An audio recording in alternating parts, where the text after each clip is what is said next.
빌립보서 3장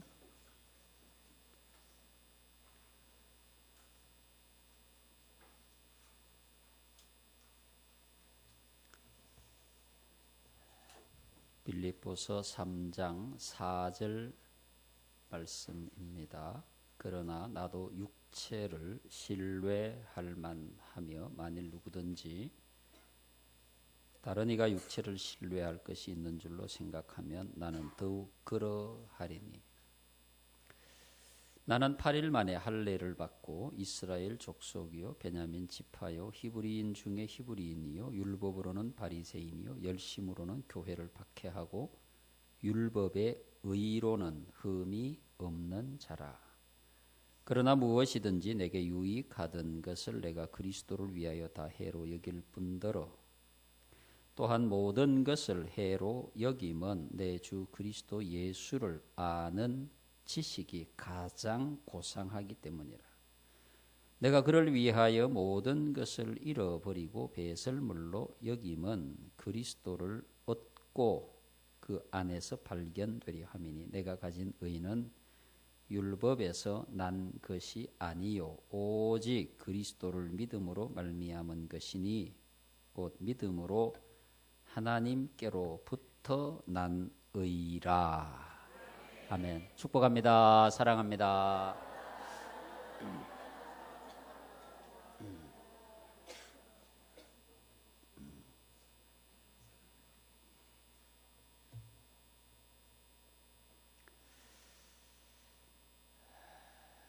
국내외적으로 굉장히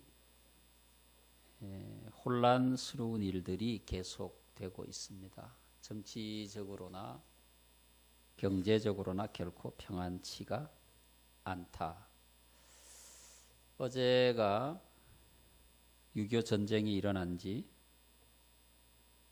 66년이 되는 날입니다. 1950년도에 일어났던 전쟁이 끝나고 63년이 되는 거죠. 북한은 미사일 발사를 성공했다고 또 괌에 있는 미군 기지를 공격할 수 있다고 조금만 있으면 미국 본토도 공격할 수 있다고 큰 소리를 치고 있습니다. 영국의 브렉시트로 인해서 세계가 엄청난 혼란으로 빠져들고 있습니다. 하루에 세계 증시에서 2,440조가 증발했다. 우리나라 1년 예산이 387조입니다. 대략 한 6배 정도 넘는 돈. 우리나라 전체가 1년 동안 쓰는 돈의 6배가 날아가 버렸다. 영국의 그 사건으로 인해서. 정치적으로 경제적으로 굉장히 심각한 혼란의 과정을 겪어가고 있습니다. 우리나라 안에 있는 문제도 결코 간단치가 않습니다. 정치도 그렇고 경제도 그러하고 도덕도 심각하게 타락한 현상을 보이고 있고 누가 우리의 문제를 해결해 줄 수 있을까? 바울은 로마서 7장 24절에서 오호라 나는 곤고한 사람이로다. 이 사망의 몸에서 누가 나를 건져낼 것인가? 이렇게 탄식하고 있습니다. 곤고함에 빠진 자신의 인생을 건져줄 자가 누가 있겠느냐? 인류의 도탄에 빠진 혼란에 빠진 이 문제를 과연 누가 건져낼 수 있을 것인가? 어쩌면 이스라엘 백성들의 출애굽의 과정을 보는 것과 같습니다. 오랫동안 소망하던 종살이에서 해방이 되고 애굽을 출발해서 가나안 땅으로 가는데 홍해가 앞에 놓여 있습니다. 그 홍해를 건너야 되는데 뒤에는 애굽의 군대가 쫓아오고 있고 앞에는 홍해가 가로막고 있는 이 엄청난 혼란의 과정을 여러분들의 표정이 이 심각한 상황을 그대로 보여주고 있는 것 같습니다.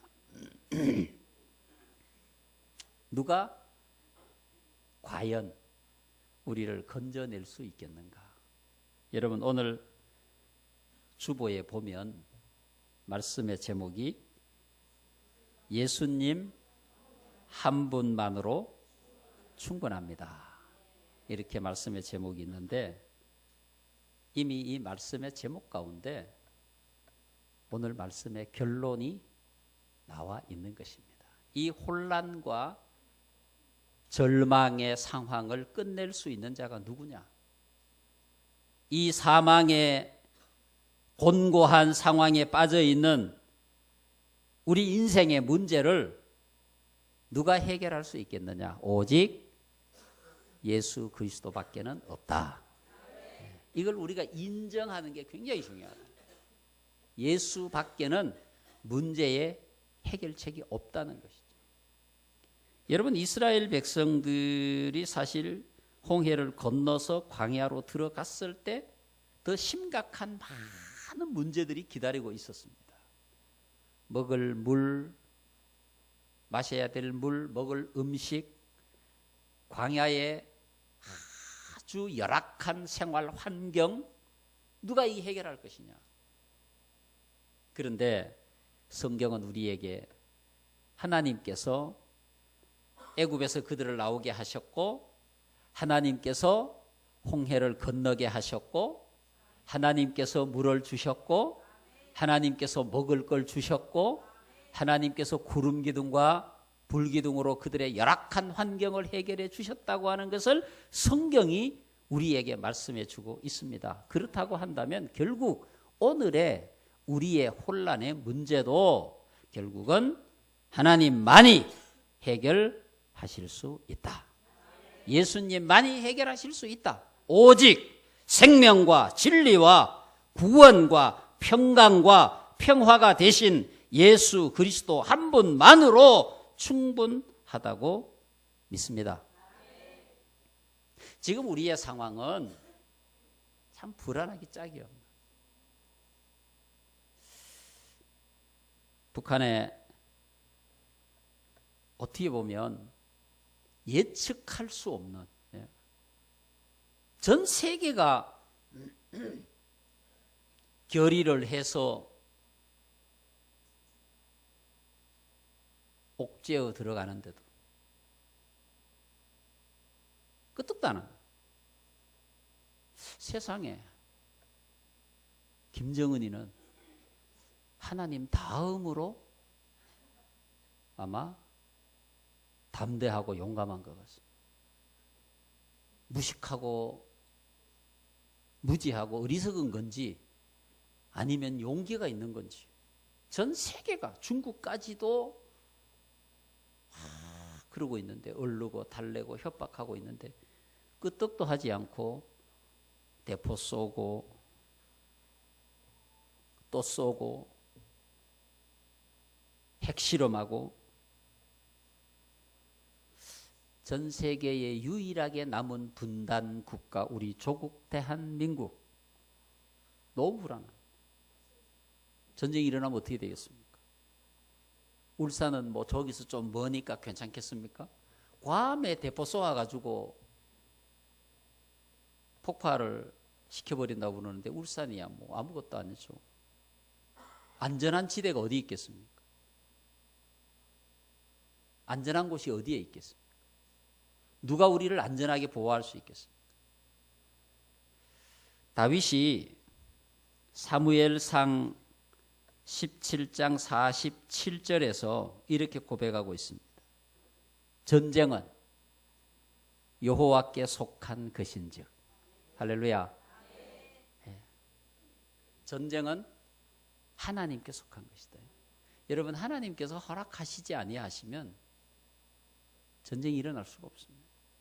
그래서 우리는 하나님 앞에 이 땅의 평화를 위해서 기도해야 하고 한국교회가 믿음으로 거듭나고 성령 충만하고 다시 예수로 무장하면 이 땅은, 이 민족은, 우리 조국 대한민국은 하나님께서 지켜주실 것입니다. 예수님 한 분만으로 충분합니다. 할렐루야. 빌립보 3장 14절에서 바울은 표대를 향하여 그리스도 예수 안에서 하나님이 위에서 부르신 부름의 상을 위하여 달려가노라, 이렇게 말씀하고 있어요. 여러분, 오늘 본문에도 바울이 말씀하고 있죠. 7절에 보시면 그러나 무엇이든지 내게 유익하던 것을 내가 그리스도를 위하여 다 해로 여길 뿐더러, 지금까지 나에게 유익했던 모든 것들을 해로 여긴다는 거예요. 해로운 것으로. 지금까지는 나에게 유익했던 것들을 이제는 나에게 해로운 것들이다, 이렇게 여긴다는 거예요. 뿐만 아니라 8절 말씀해 보시면 모든 것을 내가 그를 위하여 잃어버리고 배설물로 여기겠다. 지금까지 내게 유익했던 모든 것들을 버리겠다는 거예요. 사도 바울이 무엇을 위해서 버리겠다는 겁니까? 예수를 위해서, 예수를 얻기 위해서, 예수를 소유하기 위해서, 내가 예수의 사람이 되기 위해서 다 버리겠다는 거예요. 바울이 버리겠다고 하는 것이 어떤 것들입니까? 4절 이하의 말씀해 보시면 나와 있죠. 첫 번째로 8일 만에 할례를 받고, 8일 만에 할례를 받았다는 것은 아주 정통적인 유대인이라는 말입니다. 한치의 오차도 없는 정통적인 유대인. 두 번째로 이스라엘 족속이요, 순수 혈통이다. 이방인 개종자도 많이 있지 않습니까? 바울은 이방인 개종자가 아니라는 거예요. 순수한 혈통의 유대인이고, 세 번째는 베냐민 지파다. 여러분, 이스라엘 백성들에게 몇 지파가 있습니까? 지금이 오전 11시 35분인데요. 굉장히 피곤하신 분인 것 같아요. 억지로 참고, 괜찮습니다. 그냥 눈을 감고 주무셔도 되니까 편안하게.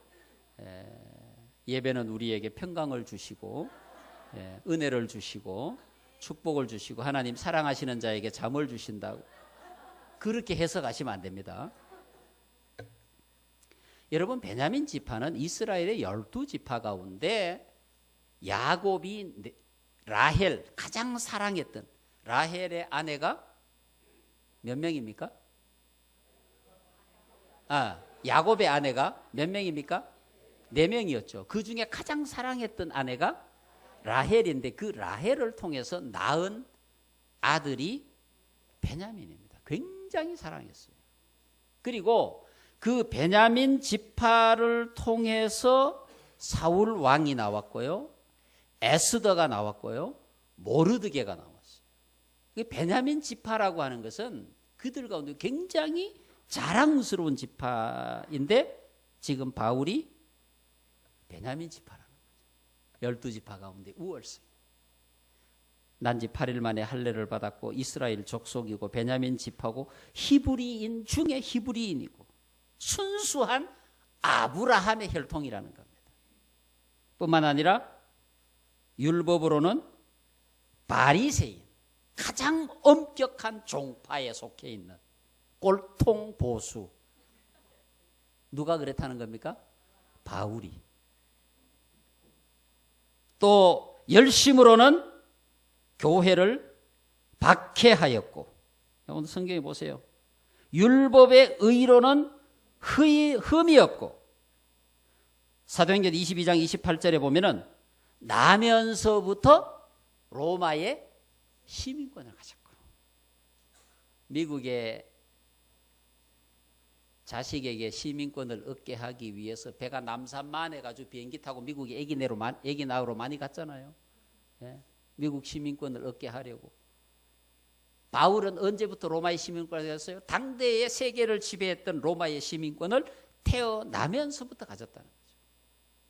사도행전 22장 3절에 의하면은 가말리엘 문하에서 율법에 익숙한 교육을 받았고 학문에 능통한 자예요.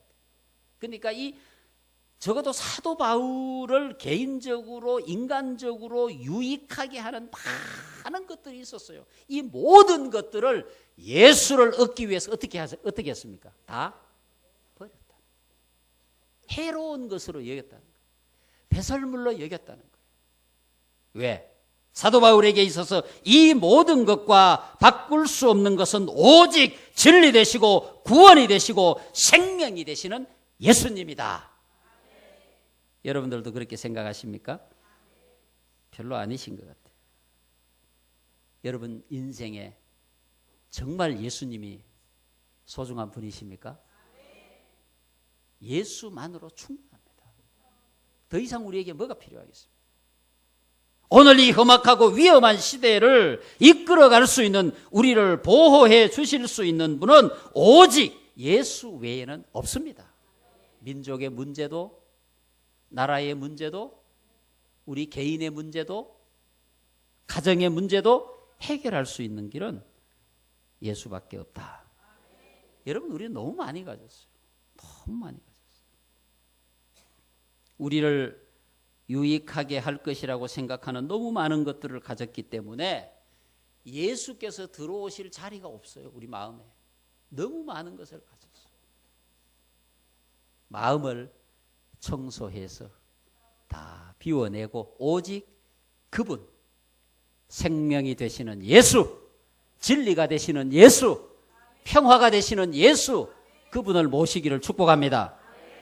여러분, 우리 조국 대한민국 다시 전쟁이 일어나면 안 됩니다.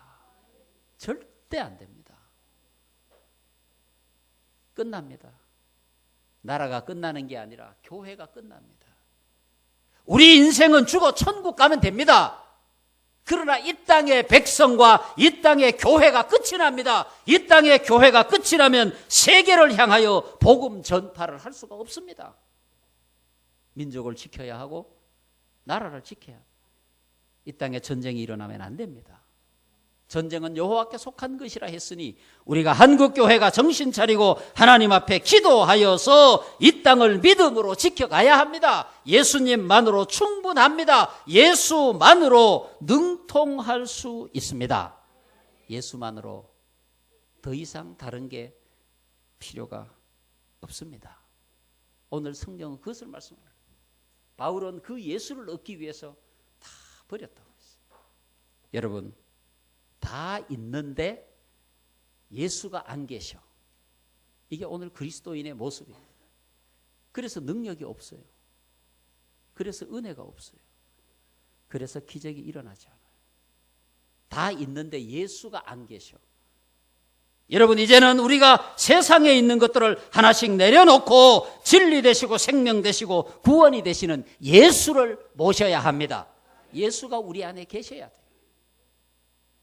여러분 안에 주님이 계십니까? 예수가 계십니까? 여러분 가정에 예수가 계십니까? 여러분 우리 교회에 예수가 계십니까? 그 예수가 주인이 되셨나요? 주님이 계시지 않는 교회가 더 이상 교회일 수 없습니다. 주님이 계시지 않는 그리스도인이 더 이상 그리스도인이 아닙니다. 너무 많은 것을 가졌는데 예수가 안 계셔요. 교회 안에 너무 많은 것들이 있는데 예수가 안 계셔요. 갈등과 분열과 협박과 평강이 깨어지고 용서와 사랑과 화평이 멀리 날아가 버린 이 땅의 교회들이 얼마나 많습니까? 무엇 때문에? 다 있는데 예수가 안 계신 겁니다. 오늘 우리는 예수님 한 분만으로 충분하다고 하는 고백으로 우리의 삶에, 우리 교회에, 우리의 가정에 예수를 모십시다. 예수님만으로 충분합니다. 할렐루야. 기도하겠습니다.